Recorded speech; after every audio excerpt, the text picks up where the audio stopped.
透过这部影片，要来与大家介绍5款热门的胶杯。第一款叫做胶水瓶杯，从侧面可以看到它的胶杯的深度比较浅，适合各种手法。它是透明的杯子，所以可以让美睫师更清楚观察得到黑胶的状态，来判定是否需要更换黑胶。粉红色胶水浅杯是非常推荐给新手入门的超值胶杯。从侧面可以看得到，胶水浅杯的深度比较深，大约会是胶水瓶杯2倍的高度。如此高度的浅杯适合各式的手法，因为有深度，也比较不容易会沾取到美睫师的手。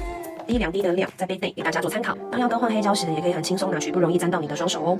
美睫师的新宠儿田字杯，顾名思义，它的格子拥有4格，像一个田字一样。但是当它翻过来，就会变成2个格子，正反两面都适合做使用，是可以依照自己习惯的胶量来决定使用哪一面。双格部分建议滴2滴胶水，但如果是4格，会建议只滴1滴胶水。此款胶杯4周都有许多角角，可以拿来进行收尖碰撞使用哦。美睫师开花手法热爱使用的开花胶杯，胶杯的外圈拥有许多的锯齿状，每一格锯齿都可以拿来协助收尖做使用。胶水要滴的位置会在中间的部分。一个开花胶杯有2个滴黑胶的格子，可以做2次的换胶。现在画面当中的胶水量是滴1滴黑胶，提供给大家做参考。